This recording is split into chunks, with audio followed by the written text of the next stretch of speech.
to start with, I think the most important thing for team fighting is clear communication, right? If I'm fighting someone and I get legged or I get armed or I'm dead, I need to communicate that clearly with my team. So you'll hear me shouting, "Dad!" at the top of my lungs, so my team hopefully can pay attention to that.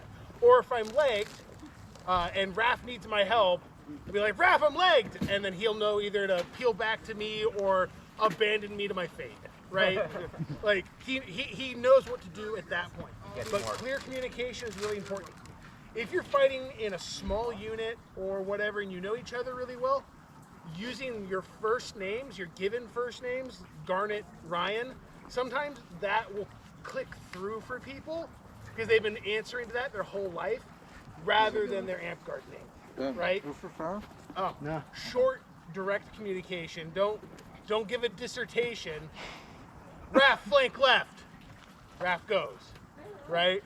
And then on the other hand, if we're fighting next to each other and I need to peel off, Raph, I'm leaving, right? He needs to know, because I don't know how many times I've died thinking I had somebody with me, and I start pushing in, and then I get sandwiched because the person left without telling me. And just like you all, I get tunnel focused on what's in front of me. Yeah. Anything else to add there? No, just like when we start getting to the blob part, which is like kind of the second half of the class, we're going to start with these kind of core fundamentals that add into it.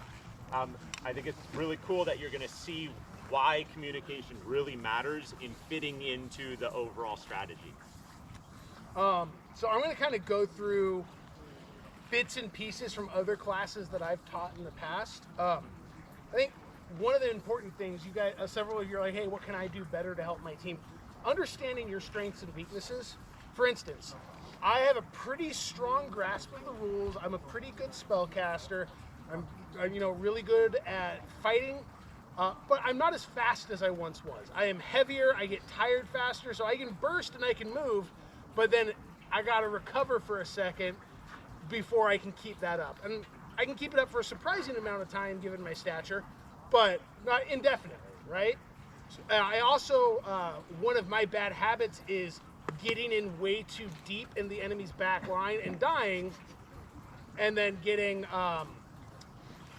killed and like, oh, okay, well, I may have killed a couple people, but now I'm out, rather than kind of being a little more patient about it.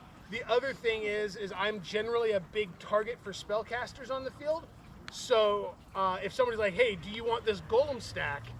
Might not be the best option to give it to me because I'll get dispelled immediately. Raph, what would be your strengths and weaknesses?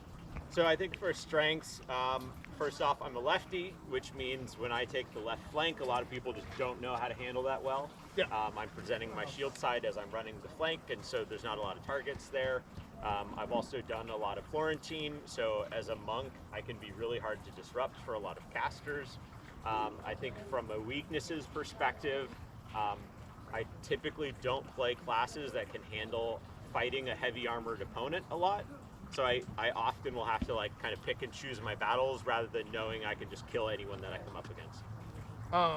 So when I look at like strengths as like attributes in this, I look mobility. Like Fleet, for instance, has a lot of mobility. You have a lot of mobility.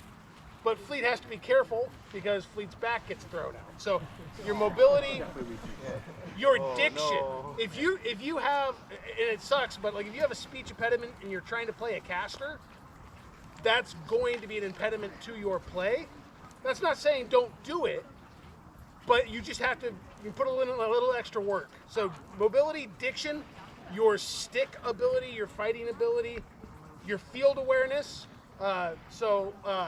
Dugar's not here. Dugar is one of the best field generals in the game, and he will play midline caster or whatever, and he will sit back and he'll be casting, but he'll also be telling people what to do. So your presence and your field awareness are really important to leverage if you have it. And then equipment, right? Like if you've got a heavily armored person, my pole, right? I've got Dane yesterday used my 10-foot pole. armor and his little shoulder buckler. And he said, especially with the ground being what it was so muddy, no one could rush him effectively. So it was kind of like having just like a turret of the tank just mowing people down, right? So your terrain, all of this comes into play when you're deciding on what equipment to use and what role you're taking up in the field, okay? Class synergies are important, but we're not really talking a ton about class-specific gaming. Not in the specifics. I think what is an important takeaway from how we teach today's class is that even when we talk about like a weapon style like polearm, we're not even saying polearm specifically. We're talking about differences in range and how that relates to threat. So like what I can influence, or grab your board. Yeah, what Devry can influence in range with his polearm might be similar to the threat effectiveness of a fireball, right? Or an extended offensive spell is going to have maybe a similar range to a crossbow or a bow, right? So try to not think about the specifics of an equipment set or a class, but more how it generalizes to the types of influence that you have at any given range. Another aspect of this, I think about the range. I think about range and offensive capability and defensive as sliders, right? Sword and board with no armor is probably roughly even offensive to defensive. Heavily armored sword and board probably can't fight as effectively, but takes a lot longer to chew through and kill them. So the defensive sliders go that way. A 10-foot pole with no armor, no shield, I'm probably going to be pretty mobile, and my range is going to be pretty big. But if he gets beyond my striking surface, my defensive slider is very low. Same goes with archers. You're relying almost completely on worn armor if you have it, and you're positioning on your field using your team as obstacles effectively, right? Does anybody, Aoden, Killian, do you guys have anything to add to that? Calling on you while you've got your mouth. I think, shoot faster. The only thing that really came to mind is the difference between like knowing what class and what you're going to bring to the team. That really struck out to me was strap versus punch shields, because those fireballs and all the other spell balls versus arrows, you can toss it or get it in a different thing. But that's into the minutia of like what you want to bring to your team. Give me 4 people forward with sword and board ideally, but any equipment. I want to show the range of sword, board, and crossbow. That's fine. So he's up here. He's fighting you guys. Get in the middle there. Who can he affect? Mostly it's going to be on this side. He might be able to high cross here. He might be able to high cross here. Dane is completely, pretty much out of the equation as far as his effective range. Meanwhile, I can hit you. I can hit you. I can hit right. I can come over here. I can affect everyone in this entire range. So that's a really big thing with you using a pole, is it's a range threat weapon. Let's. The only other thing I want to cover verbally, and then we can do a warm-up fight, is tiered targeting. Go ahead and go back. If you're playing in a battle game and you guys are talking about like taking a breath, taking a beat, and looking for other things. When I do that, when I stop and look at the field and scan the field, basically after every encounter, if there's not an immediate threat in front of me, I'll stop, I'll look. We're gonna save the rest after? Okay. We're gonna do a warm-up fight. We'll do a warm-up fight, and then we'll continue with So grab equipment. Whatever you want. Sure, use the crossbow. Plug it. Whatever. Unless anyone specifically only wants to play a caster, we can just do this as a militia style fight. That way we're just kind of getting everyone warm and moving around. We're not going to give any specific instruction for how you fight this battle. We're going to essentially just line it up as like a militia ditch and let it play out. But start looking for examples that touch on the things that we've talked about so far, because we'll do a little discussion after before we go into the next topic. All right, weapons up when we're ready. Are we trying to hold them at all, or are we just fighting? Just fighting. Okay, so killed you. I think we were out. I got it. Take it. That's the whole point of team fighting. I miscounted. It doesn't matter. We'll talk about it after. Okay, here we go. Watch out, watch out. Just go back in, come back in, come back in. Pull back, pull back, pull back. They're coming. Pull it back. Go back. You got armor? Elson, go help. Go help. Left, go help left. Oh, left, okay. Put on the ground. Elson, go right, go right. Loki, come on. Jeb, hand. Loki, watch Silver. Together, kill them together. Dead. Yeah. When you die, make sure you say, that's what Devry was saying, just go ahead and say dead. There's nothing you can do. Go, broken an arm. Fuck you, I'm like. I'm sorry, please. Any one of those.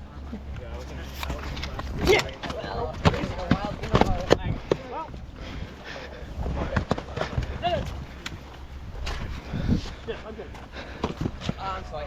You're good. Field. Anyone on the far side alive? Field or forest? Well, we got field, then we got playground. All right.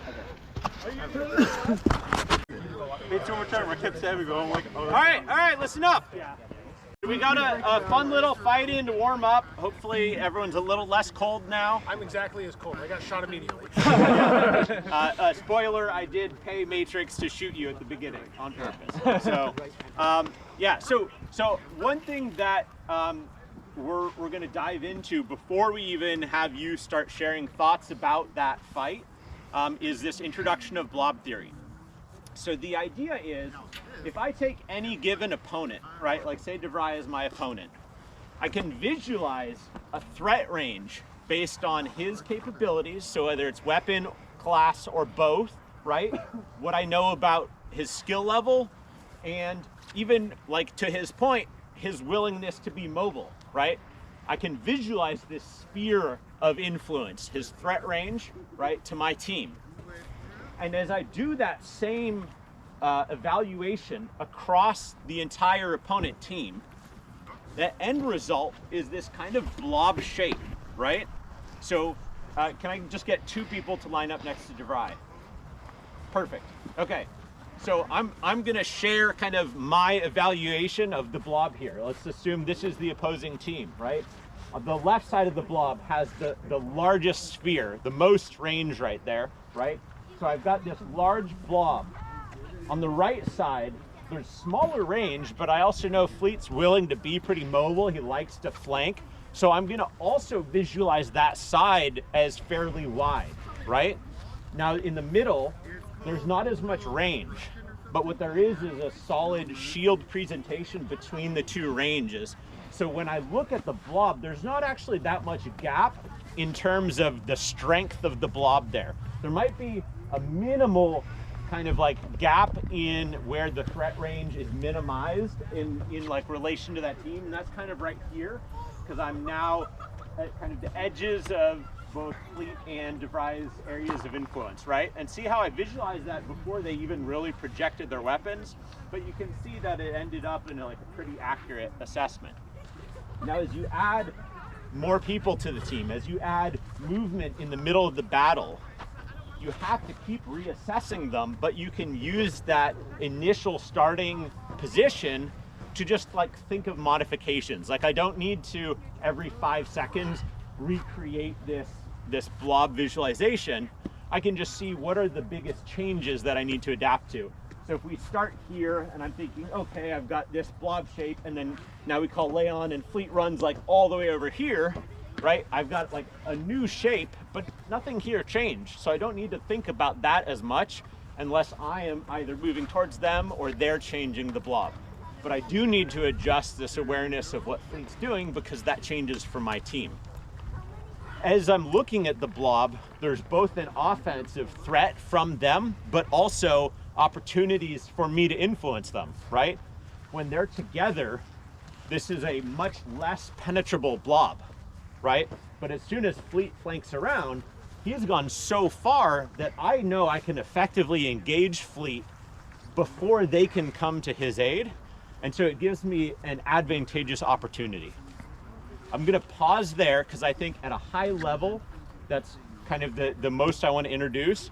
But I want to see if anyone has questions on that before we get into the discussion of our militia fight. No questions? Another thought as well regarding the blob is your team is also a blob. Yes. So you can also take into consideration what your team's blob look like and how you can manipulate their blob to let your blob be more. Exactly. So if you can't beat all 3 of them, you could maybe make them move in a way that's more advantageous for your side. Yes, that's part 2. Yeah. Yes, but excellent observation. Bonus point. Cool stuff. Still a question? Nope. That was it? Okay, that cool. was exactly yeah. it. So that is a good clarification point, though. For this first part, I want us thinking about the opponent blob more so than our team. We'll add that in. But excellent. Anything you want to add to that? Not specifically. We can move into the discussion because that kind of goes into what I was talking about tiered targeting. Yeah. Okay, so when we had that militia fight, I miscounted sides, so we were already at a disadvantage. And then Matrix was informed to take out the highest threat priority immediately. That is an example of tiered targeting, right? When that game didn't have an objective other than to kill the other team. So then you drop your tier down a level. So first, tier targeting. Objective first. Always objective first. If I take a break from a fight, if I kill somebody and I'm looking and someone over here is about to score and I can intercede, that's where I go. Okay? Next tier. Whether it be, whether you're being a defensive help to your team, right? Like you're doing releases and heals and mends, or you're an offensive threat, you look at the field and you decide, okay, who are my priority high power players, right? I'm a healer. Oh God, our Warlord's dead. I'm gonna go resurrect my Warlord rather than the newbie standing next to them.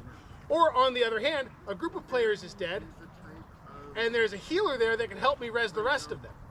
I'm gonna res the healer first, right? Meanwhile, if I'm fighting and I see Raf's back or Raf's getting pressed, right? Raf's, 2-1, he's gonna win that fight, but if I come over and I help, then we take out a high priority target, right? Then the next tier down is targets of convenience. Somebody's close, doesn't take much effort to kill him, I kill him, right? Somebody's close, I can release him, I release him. And that all has to be weighed by risk to yourself as well, right? If I'm gonna go run into the enemy deep back line to go resurrect somebody, that's just 2 people dead, right? So you have to balance all that with self-preservation.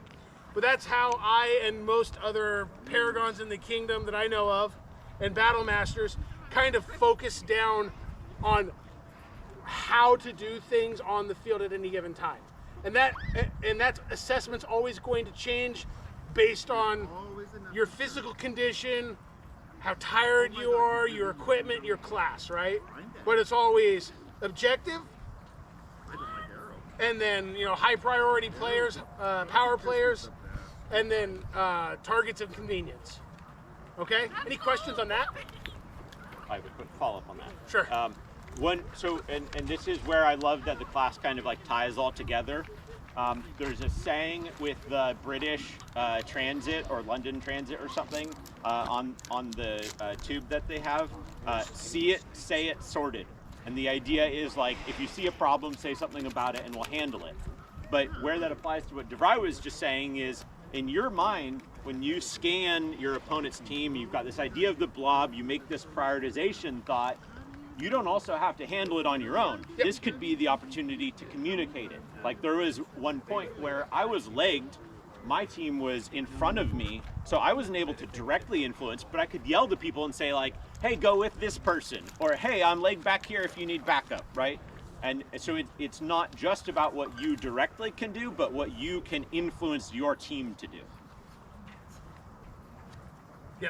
Well, dead people don't talk, but you can yell dead as much as you want. That's big difference. Yeah, dead people don't talk, but dead is legal. Dead and cursed. Repeatedly, as long as you Yep. want. Yeah. Until the healer that you're screaming at 10 feet away turns around. So, for example, in that militia game, I got legged immediately, and my shield buddy decided to try to stick to me. I'm like, no, I'm fucking useless. You're just gonna get shot. You gotta go be a threat, because otherwise we're just gonna both get shot. The range was too great with the crossbow. Yeah. So I want to include everyone's thoughts from that first game. specifically on the opponent blob, what did you see from your opponent's strengths in terms of the threat that they were offering against you as a team, and also as the gaps in their blob that you were able to exploit? We tried. The second that a flanking group broke from our team broke to the left, about half of the enemy or of the other team's force broke to counter, and there was like a brief second where there could have been a pocket to exploit, but I think there may have been too many in between to effectively, like, if one person had managed to skirt through the pocket, they would have gotten pretty easily taken out. So let's talk about that really quick. That's a bit of a line fighting thing. Give me 5 people over here and 5 people here. You and me are gonna flank. Okay. So that's fine. Good enough. Perfect. Good. Okay. Killian, watch out. I'm So we are gonna break off as 2s. Okay. We're doing a double flank. What I'm actually going to do is I'm going to flank a lot slower, and hopefully these 2 continue to peel off, and then I can cut in and almost do like a pulling guard maneuver in football. Okay, so we start jogging out this way, and if they curl, then we're just going to stop right here. If you guys are curled now, you did not come out to meet us. You curled, so now we crash into you and fuck up your line. like, yeah. No, our line. We're not doing line fighting, but that specific situation he's talking about is this. You guys are going to spread out this way to counter the flank, not curl. But now, so to connect it to the blob, right, let's say Devry and I move out this way, and these 2 also move out, and we'll freeze right here, right? And I'm going to pick on Nico, because you're kind of in the middle front of the new split, right? So as Nico assesses the blob, right, there's a very different shape from the start, because there's now angles that are presenting more of a threat, but from more of a distance and more of an angle, right? So visually, there needs to be that adjustment of now protecting that side, and they need to react to both the situation that we've created and the situation that didn't change substantially. Okay, so right here, look at this. This is a slightly different situation that I was hoping to present, but it's a good situation for us. You did not fall out far enough, so now we can 2-on-1 rush this guy. Right. And then we'll both go through. I want you guys, I'm going to tell you what I want you to do so I can use the example. I want you guys to follow him out. Right. Why? Okay? So we're both going. You guys go that way, and then here. Boom. You would be tied up with him. Oh, yeah, I see. Okay. That's the idea, right? Right. Yeah. You're not supposed to be paying attention. Yeah, right. Right. Right. That was what you should have done. I'm an NPC. Yeah. All right, we're done. Yeah. But that was an example of what he was just talking about. Yeah. What are some other observations from reading your opponent team in that militia fight? So I was just building on Scrimgar's point from the other side of that same situation. How they split off was kind of where the gaps started to present themselves, because it also wasn't in like complementary levels of like equipment. So it wasn't like all the boards were kind of clustered together, and then there was a lot of like flow fighters and stuff that were kind of on their own, and those felt like easier pickings to go spread off from, and then it was easier to kind of chew down their blob, so to speak. One thing, like, I didn't even pick up that Matrix had a crossbow. I didn't pick that up. I heard it, I never acknowledged it, and so I'm positioning myself to, like, counter the flank for Devry, and then all of a sudden, Devry's shot. And it's like, oh, but I picked up the pulls. My battery might die too, but Is the number going up? it is. I mean, I charged it. I don't know why it says 38% still. Observation on armor, because I saw 2 people and I thought, hey, I can stab both of these guys. And then I stabbed Gunnar, and Gunnar's like, take it. I was like, oh no. Terrible mistake. Terrible choices were made. One other thing I noticed, the only thing I was able to do effectively was Matrix was not paying attention to me, because nobody hit me after I got legged. And he wandered within range, and I took his arm and broke his crossbow. So I got revenge. Any other observations? Cool. Let's do another one.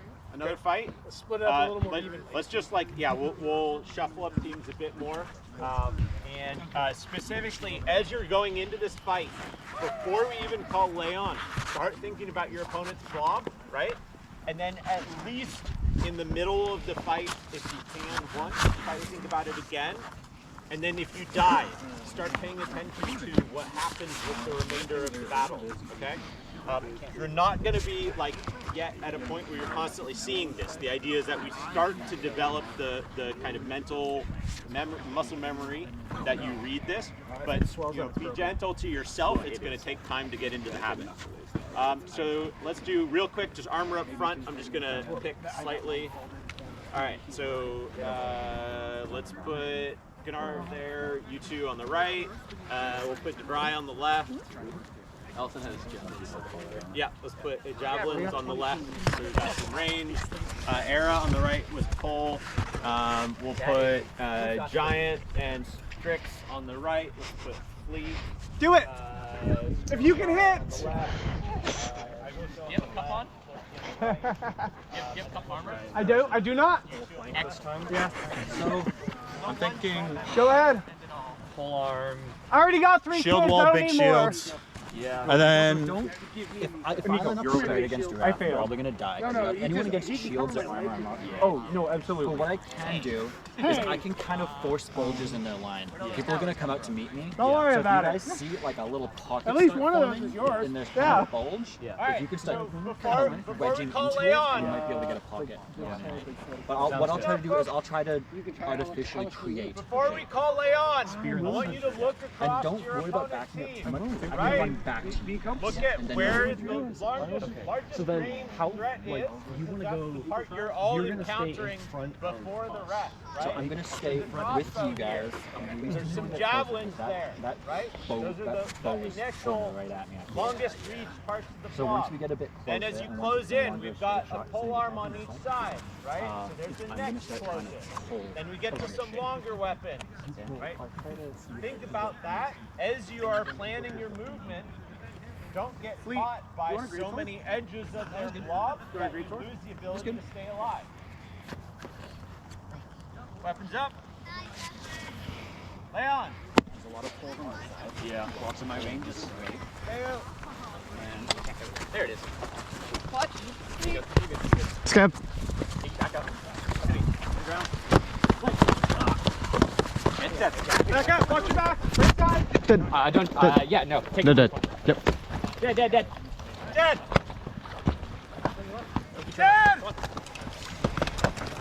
Okay, dead. Dead. Shit. Dead. Bacon. Oh no, wait, I'm dead. I'm sorry. He's a scrimgar. Are you dead?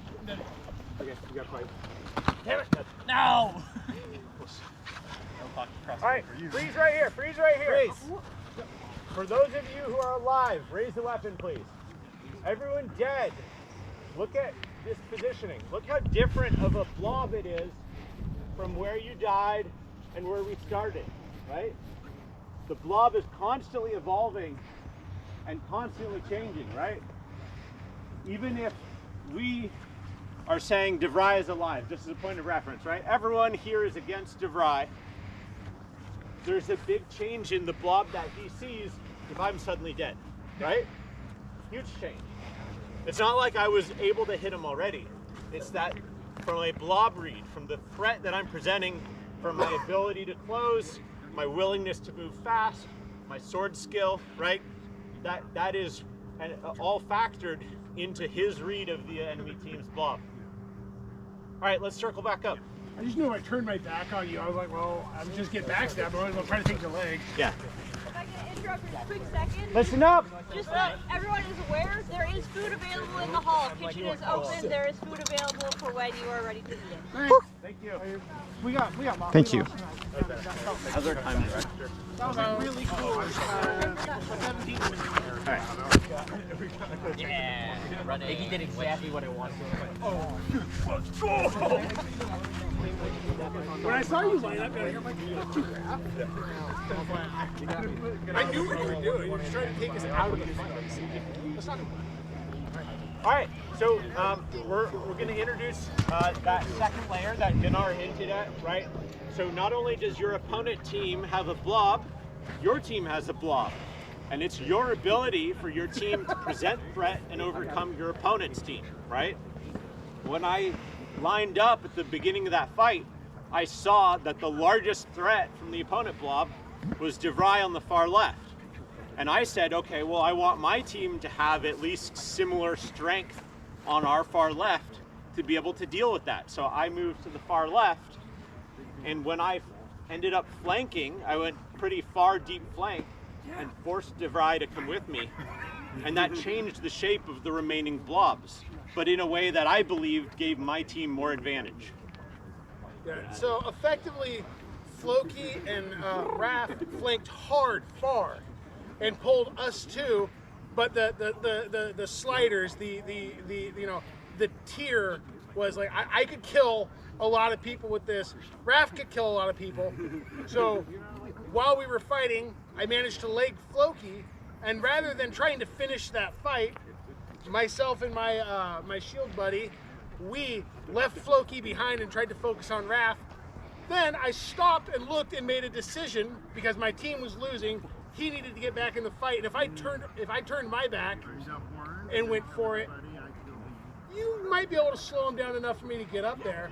But I knew I could take Raph's leg and at least keep him out of most of the fight. So I sent you back, knowing that I would probably die, but probably get Raph's leg. And that specifically, right, sending Nico back is where you're looking at your blob, and it's not always just how you influence it, but how you say, using your communication, how others on your team can influence it. Devry saw that his team's blob was weak on that end and sent Nico in to reinforce it. So thinking about either your opponent's offensive blob or your team's defensive blob, what are thoughts from that fight? What I ended up noticing was that I thought I had like 2 or 3 people, and I knew one of them was going to go flank. But then all of a sudden, the people beside me stepped away. And so now I'm sitting here, and like there wasn't that, I didn't feel there was that communication. And so now I'm sitting here, and it's like I armed one person, I threw another shot and died. But it was like, okay, I now was in like a 3v4 or 4v4, and now it was like a 1v4 essentially. Yeah. I want to ask a follow-up on that before we go on. Do you feel like in hindsight, that might have been something you could evaluate in a blob sense of saying, oh, I'm now suddenly absolutely outpowered by absolutely, and that's like this is my range, this is kind of my blob, and then all of a sudden there were people on all sides of me. So all of my range, all of my blob is now just being pressure. Yeah, excellent. Killian has something. So I am notoriously bad at team fighting. I get a lot of crap from all the games that I play because I'll start right here, and then I'll be like, oh, I can fight these 3, don't worry about it. Right? And a lot of the people, I don't communicate as much. I'm working on it. I've taken a couple of Devry and Raph's classes where they, hey, you need to be louder. I'm like, yeah, that makes sense. So you should be working on that, obviously, right? Yeah. But you should also understand, like, if I'm standing, or somebody's standing next to me, I shouldn't put the onus of them knowing that I am a wanderer in my fight sometimes. But if you're next to somebody, you're like, God, I need to keep my left up strong, like my shield strong right there, because they're likely to wander off. That's on you as well. Yeah, keeping that in mind helps you out longer. No, absolutely, and that's definitely. I think you had something. Yeah, when the flank went off, the defensive team curved to accommodate for it, and in that moment, I found myself stuck in whether to follow the curve of the defense around the outside of the flank and leave my team, or stick with my team and try to hammer against the curve, which eventually ended up getting me killed.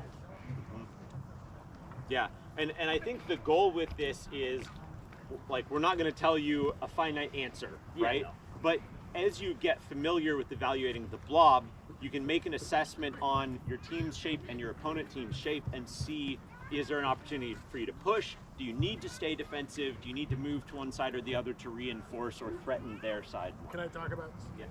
So something, Tato brought it up in a stream, and it was about one-on-one fights in a ring. But I think it matters in team fighting too, and it matters a lot in field positioning. If you consider the space behind you as a renewable or depletable resource, like say the boundaries here, if you consider that as a piece of your defense as a renewable or depletable resource, the more space you give up, the lower your hit points effectively, right? Yeah. So the more you can take, the more, at least the weaker your opponents are, and then really give you. But you know what I'm saying? Like, Yeah. if you don't have room to maneuver backwards, then you're stuck fighting not on your terms. Yeah. So the more ground you can take, that's why rather than curling, spreading out. The other hand, though, is if you spread out like that, then you're too far from your team to really help them. So it's kind of a damned if you do, damned if you don't. If somebody's going to sprint way the fuck out, you might be better off coming back to your team a little bit and watching them and giving at least one person to keep an eye on them.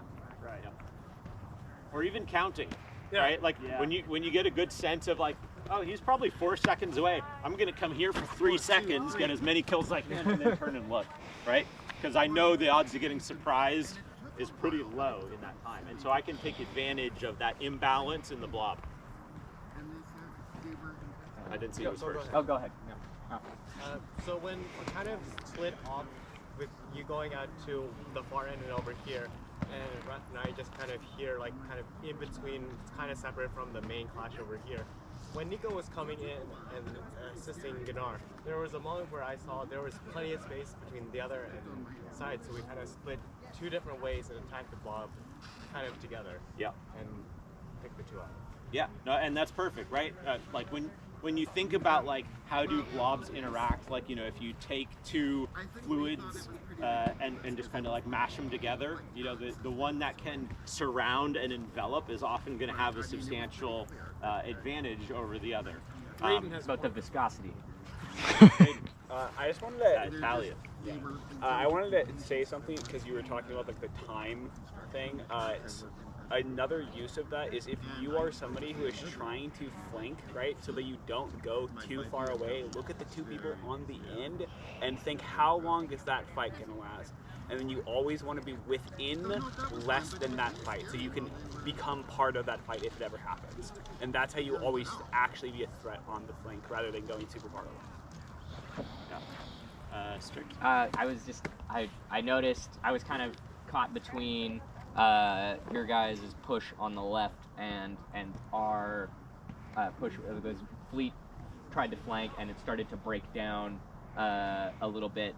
But what I noticed was the sort of priority that I was able to zero in on was Elson kind of got left alone and had the most range and influence from there. And I died killing Elson, but it was the it was noticing like, oh, I'm kind of on my own, but I know I can take out something that can reach further. So I was just something I noticed. And that was basically my intent with peeling Devry off as well. Yeah. Like myself as a short sword in a line gives defensive capability, but doesn't add a lot of range influence.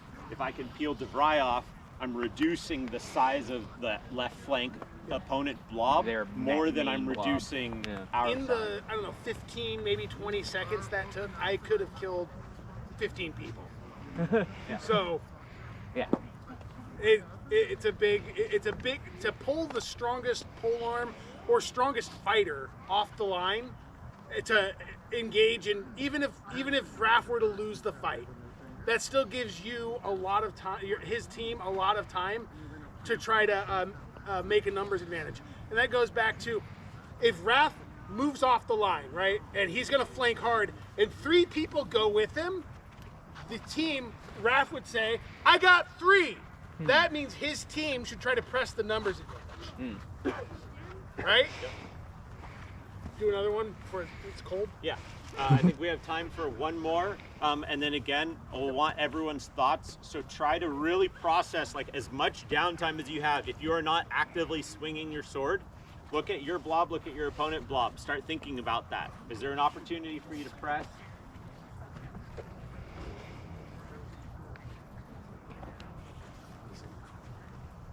Do you want me to go poll? Okay. Sure. Yeah, All right. I like that. So let's do Strix, Fleet, Matrix, and Gunnar on this side with me and Devry against everyone else. I'm doing this intentionally. I want you to think about numbers and capabilities as part of your blob analysis. Round. Tell us. Lay on! Here they go. Here's Strixon Fleet. Strixon Fleet moving left. All right, Bernie, splitting. Careful. Oh, sorry. Touch. Leg. Set. I was like, Did you shaft me? It was a scout on the shield. Okay. Dead. I hit it like right on the ankle. Okay. Sorry. Oh, you're dead. It was just like, whoa. I'm like, hey, sorry. Dead. All right. Anyone on the playground side alive? No. Did you survive? Yeah. Nice. Yeah. All right. Take a final glance, right? Analyze that blob. Where was your team? Where did you die? Where were your opponents? Let's circle back up and talk about it. All right. Observations. So let's do observations on the blob, your opponent's blob, your blob, and what happened because of that. Please also especially touch on if you were able to apply that in your thinking during the battle. So Strix and I pulled off a slightly bigger group than we were. It was a 2v3, I think. It ended at a 2v3. It started as a 2v5. Okay. And then they did it. Yeah. That entire fight, I threw exactly one shot. And I kind of figured that everyone was looking at me because between Strix and I was the bigger blob. So I was like, okay, if I can get them to turn to me, Strix came right down the center and took them all while they were looking at me. And I was like, okay, now I just put my stick in the way to try to block some shots for Strix. Yeah. And like, it did the thing. Yeah, it worked. I got legged. So that same idea. So couple times, Fleetfoot, when we were doing the hold the objective yesterday, the hold the circle on the ground, Fleetfoot and I would go up to the objective, and I wasn't running in that mud. You were, so I said, go flank hard.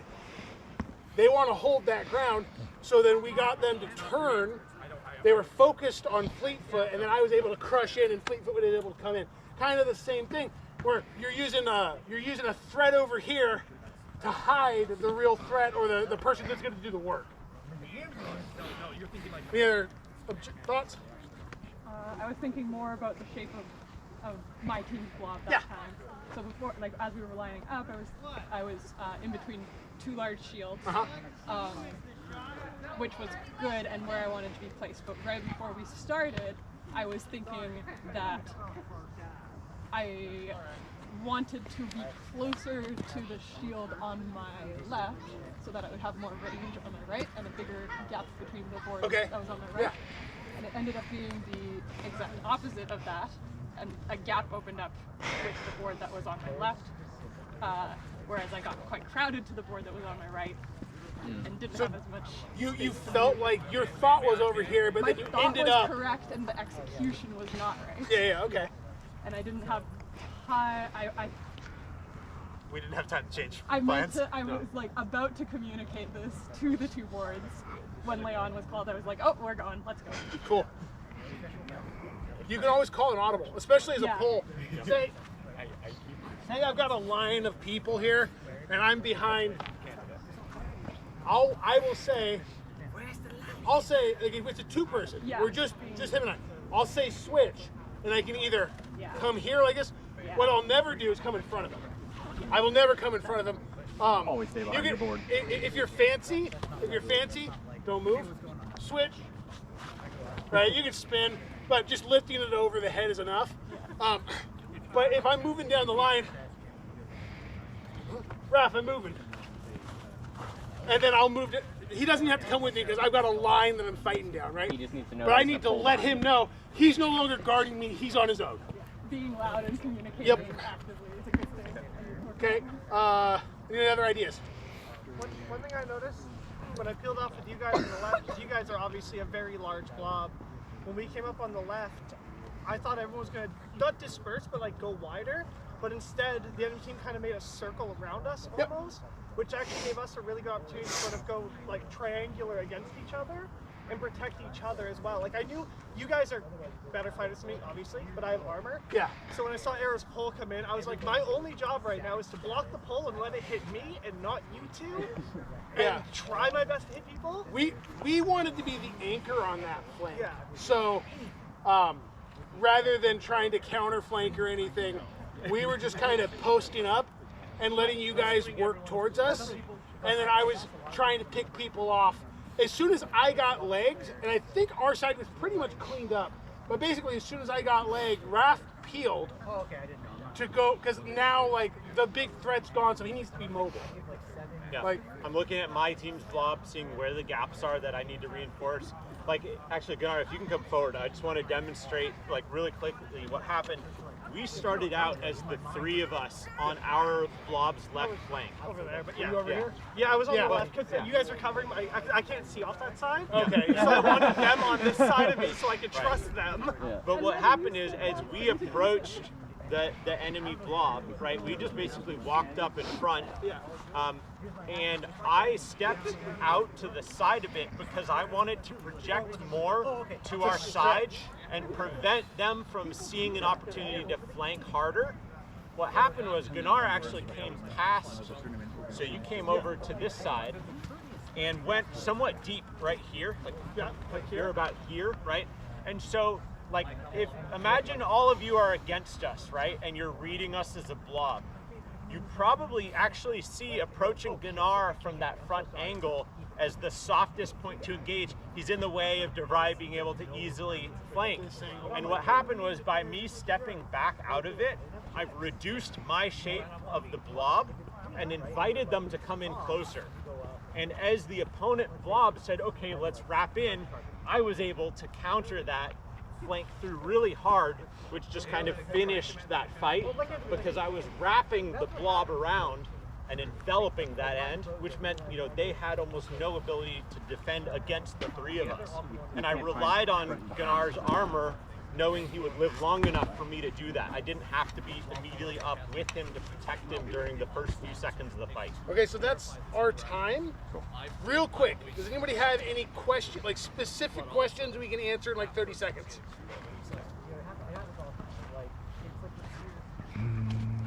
Any feedback on the class? Thank you. Specifically just for range like bows, crossbows, and that, how do you factor that into your blob? Because it feels like the kind of thing where like it's not directly a thing you have to worry about until the thing is actually flying.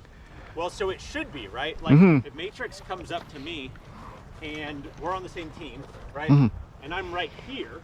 Yeah. Are you just accounting for like that whole range is like big part of the blob? The area, yeah. Like anything that Matrix's crossbow can influence is now in that part of the blob. Yeah, so it's basically a big spotlight. Exactly. Okay. And what that means is if you can pressure that, you can reduce the size of the blob from Matrix. Like if Strix runs up on Matrix, like you're now substantially less threatened by it, right? Yeah. I'm shrinking that you're down. Countering the blobs by how you engage with them. Similar idea to where Devry had a pole arm and I flanked to pull him off. I was shrinking the blob size on that flank for my team. I shot one person and then Scrimgar said, no more. Which was exactly what he was supposed to do. On that note though, I think I screwed up target prioritization after I'd already pushed you substantially back, because then I got hard focused on you where I may have been able to flank otherwise. Yeah. Oh yeah. Like talking about like the crossbow stuff, I noticed in the last round, I watched Devry's polearm get preoccupied, and if I like, and I was like a comfortable space, like my blob was, I was where I was where I should have been. But if I was willing to run up, I probably could have taken Devry out and sacrificed myself, because Devry's polearm was preoccupied over here, and I'm here. And then it was just like there was that little window, and then it was gone. Yeah, that's absolutely the right observation. The problem is I was counting on people seeing that, and I was basically here, knowing that if anyone ran up, I would be able to get in time. And it was like, it was one of those things where I'm like, I saw that for a second, and I'm like, I'm not fast enough to like take that opportunity. And like, but it's absolutely the right instinct, right? Because as you're reading the blob, you're looking at what is the support that this threat has. Well, and it was like all of a sudden that blob threat range was just gone. Because Gunnar, or not Gunnar, but Devry's pole is over here, it's hitting someone, it's gone. Perfect. All right. We probably got a break, so get your tournament gear together if you're doing the tournament. Yeah. If you have any questions, I can clear that. just either of us are always Yeah, didn't know who was. I didn't know you were there. But if I say incantation, thank you. it's done. Is that it? Relieve me of this watcher's burden. Okay, thank you for doing that.